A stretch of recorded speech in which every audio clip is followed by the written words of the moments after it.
Hello, this is Community Conversations, a production of Concord TV, and also we are a podcast. And my guest today, I am Doris Ballard. Let me introduce myself first. And I'm so beflustered because my guest is a beautiful opera singer. And if you do not know about Piccola Opera, stay with us right here because it's what an asset, what a resource to this community. And with that, I'm going to welcome Jane Cormier. Is it Cormier or Cormier? It could be either. French, you have the correct pronunciation. Yeah, yes. Cormier, but most people say Cormier. There you go. I answer to any. And you are the artistic director for Piccola Opera. Correct. And I'm going to say right off the bat, piccolaopera.net for anyone who might want to go online to see it. And you are on social media as well. Absolutely. Facebook. Yep. All right, having said that, 30 years in opera, and here you are bringing your gift and nurturing generations of new opera singers and talent. Please share with us some of the vast experience you have in opera. Well, interesting. I started off as a musical theater singer and got into opera pretty late in my life. I was, a senior in college before I started taking classical voice lessons. So I was a whoofer and a musical theater singer up until about 21, 22. I discovered through a teacher of mine at my college the realm of opera, the opera world. And after seeing a production in Boston called Der Vampir, which was a German opera, I said, okay, I like this. This was challenging. So from about 21, 22, I became an opera fanatic. And I studied and I worked and I did everything I could to catch up because I was a little bit behind my peer group at that point. Yeah. Well, how young is too young or just right? You know what? I'd say that when you're going to perform opera, you're usually in a conservatory at 18 and working toward your musical studies. I was a creative arts major. I wasn't a performance major, so to speak. So there was a few years there. Languages, you have to really be conversant in your Italian, French, and German, Czech and Russian, your international phonetic alphabet. So all of that stuff which you get as an undergrad at conservatory, I had to learn pretty much on my own. I later on took grad courses at Boston Conservatory, and a lot of my experience and my study was outside of the classroom. When I was in Germany singing with the American Institute of Musical Studies for a summer program, the assistant conductor at the Metropolitan Opera, at that time her name was Joan Dordeman, heard me sing in a concert, and she called me to her office the next day and she told me I should be singing opera full-fledged, and if I was interested, she would take me on as a student and work. Wonderful. Yeah, if I had to move to New York.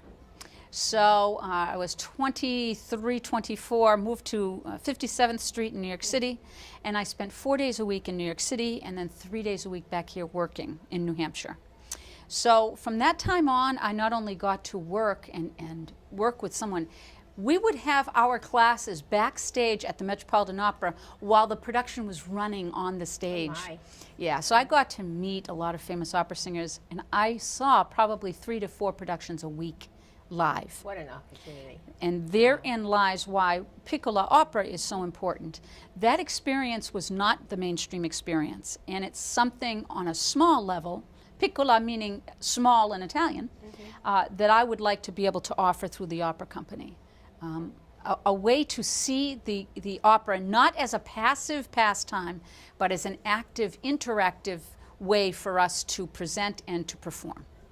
I think a lot of people too, I mean, we talked before the program, a lot of people don't appreciate I certainly appreciate now having a family member learn opera. Yes. You have to learn dialects and you have to understand what you're singing about and in different languages. And Right. it's amazing. Right. The different facets. It's a commitment that most people on the face won't really understand, because why should they, right? They're not in that world. But you cannot possibly perform a character without understanding the cultural aspect of that time period that character was living, the language within that role is being written. For instance, German has certain emotional colors to the music that are only German, right? Different from when you sing Italian. So it's more than just learning German language and Italian language. It's learning the entire spectrum of the singer's world, which is to paint with sound. And we have to do that in foreign languages, and we have to do that with our bodies. So, you know, it's a all-encompassing art form. In this time of technology where everybody is interactive, it's kind of ironic that the art form of opera is the single most interactive performing art in human experience. There's dance, there's singing, there's acting, there's the scenic design perspective. You just name it. Costuming, absolutely. Right? Interactive and fabulous. So you could have gone on for a career for the rest of your life in opera, Sure. abroad in New York City or whatever, but you chose to have your life in New Hampshire. I did. I got married at pretty late in the game. I got married at like 32. And up until that point, I was very active. I was lucky. I got my first break really at like 27.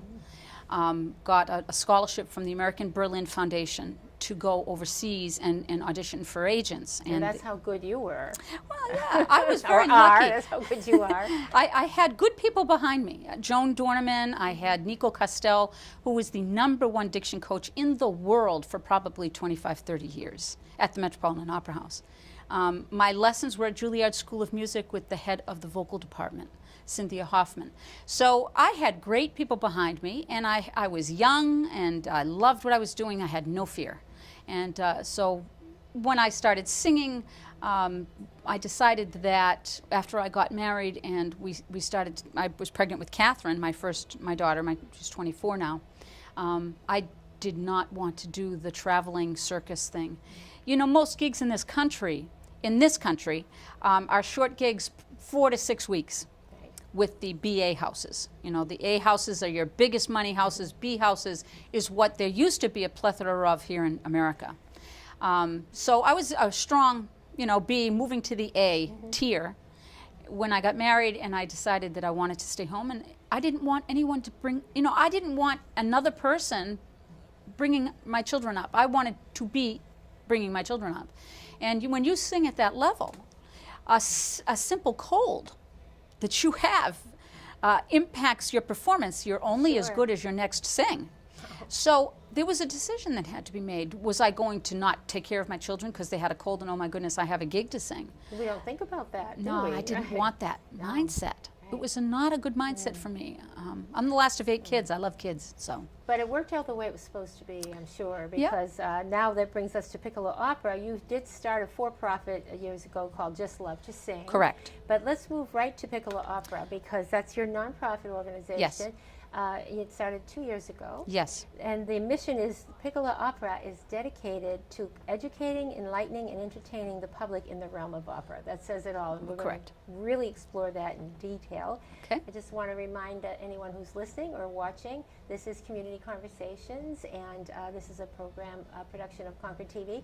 And my guest today is none other than Jane Cormier, Artistic Director, or Cormier, Artistic Director of Piccola Opera. And your husband, Carlos Martinez? Carlos Martinez is a musical director. Correct. What talent in that family. Well, right? yeah. I mean, we met on the operatic stage at Des Moines Metro Opera. So You answered my next question. How did you meet?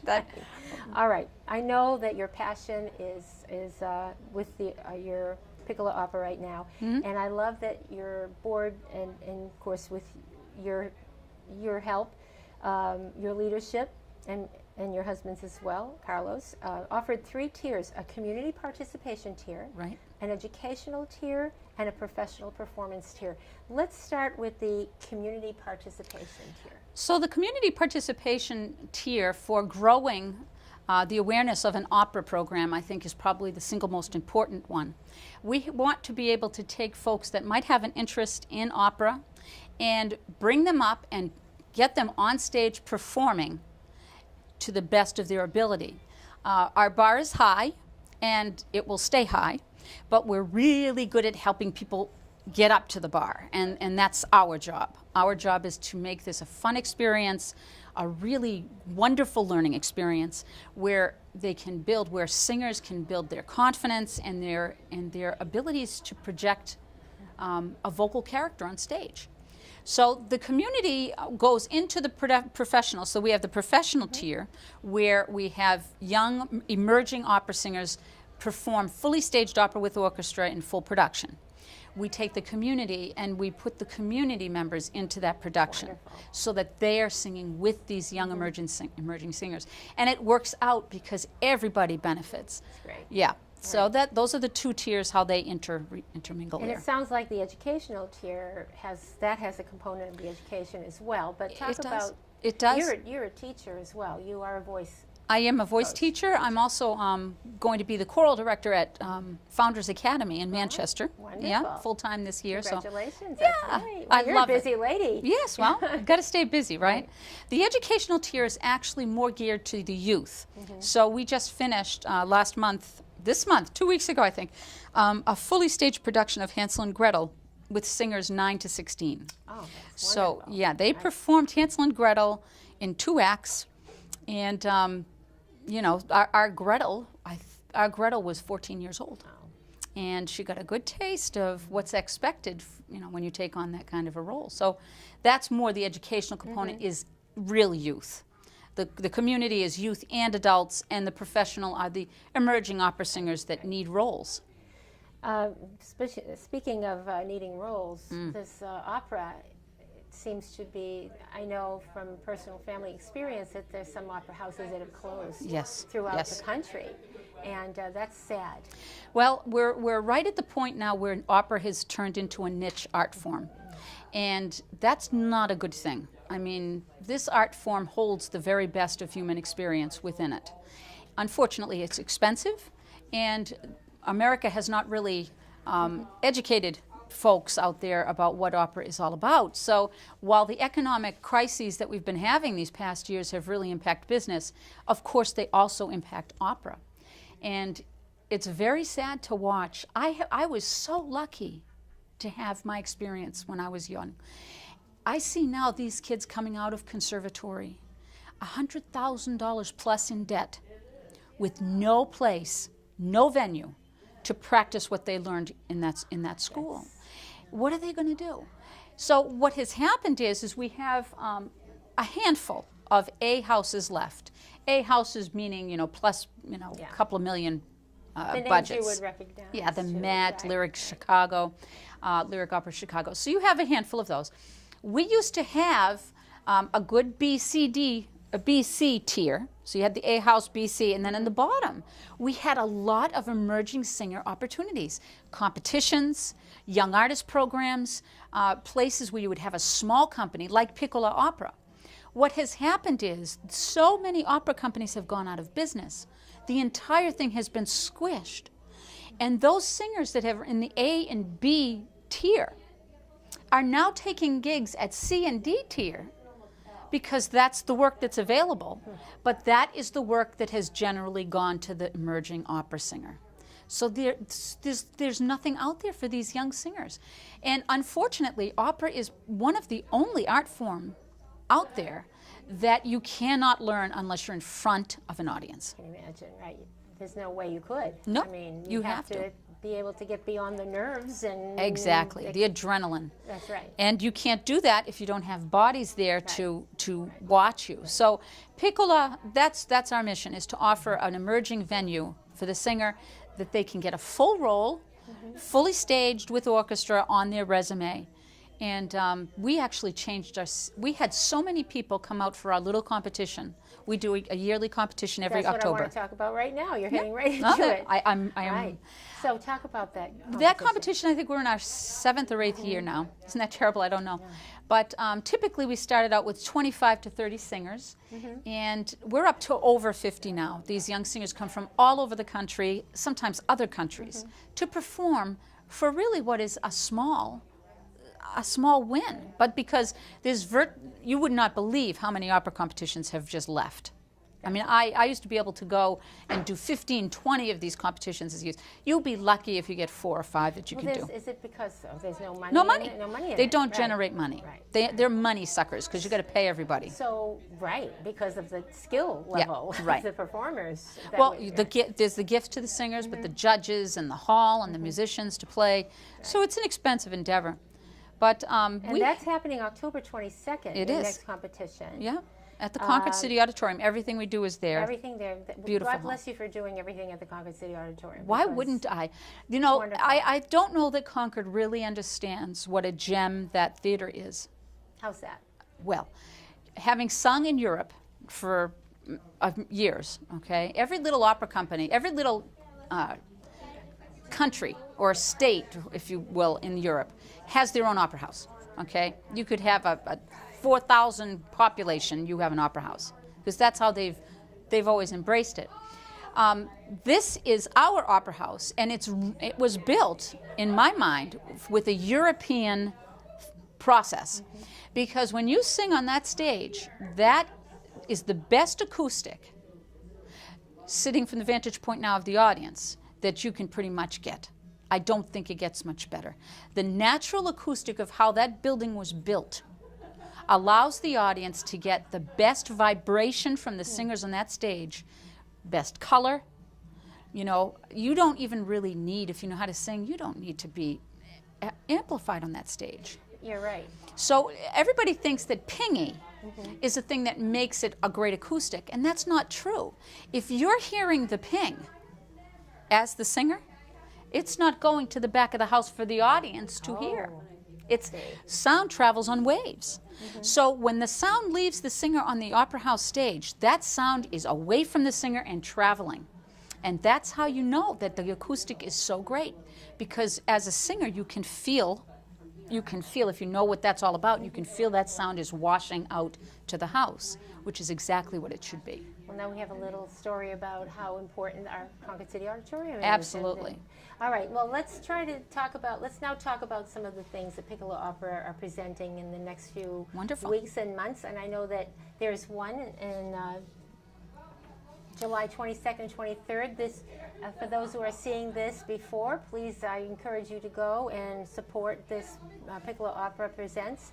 Why don't you talk a little bit about it? Sure. So we have a double bill, 2 one-act operas on July 22nd and 23rd. One of them is in English, very easy, called Dido and Aeneas. That's an early opera, quite beautiful, has a lot of characters in it, and it's basically a love story with a faded love story that kind of ends sadly. So it's a tragedy. Our second piece is Suor Angelica, which was by Puccini.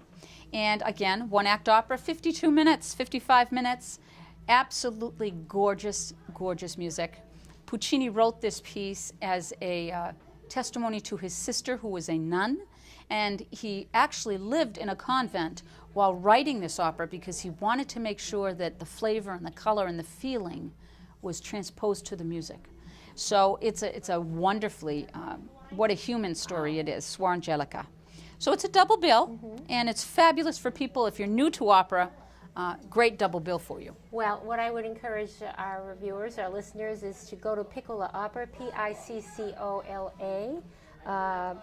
.net, and just, if you want a real moving experience in music and acting and theater, you've got to go to see. Don't be afraid of opera. Not at all. Embrace it. Absolutely. Because it is not a dying art. It is a living, breathing. Absolutely. Art form. Yes, ma'am. So I encourage you all to go. And now you don't have to understand the language because you do show the. You know what? We don't. We have a libretto. So that is okay. We have a Explain libretto. that. Okay, so we have a synopsis that's in your book, and we will be having before the Suor Angelica. We'll be talking a little bit in the intermission about what's happening there, so that the audience will have a very easy time. But it's so beautiful, and you can sense what the story is if you get a little briefing about it. Absolutely. But you'll leave, I guarantee you will leave amazed at the talent. And what you're doing is a gift to our community, to Concord, to the region, to New Hampshire. And thank you, Jane Cormier. Thank you. And to your Carlos, your husband, for doing the beautiful music, and to all the performers who are part of it. Absolutely. Giving them opportunities. It's amazing. Love it. Thank Love you. doing it. Thank you. All right, and thank you for tuning in to Community Conversations. I'm Doris Ballard, and this is a production of Concord Community TV, or Concord TV. And see us on Facebook, Concord TV, and check out our website, yourconcordtv.org. We have a lot of great video on YouTube too, so have a nice day.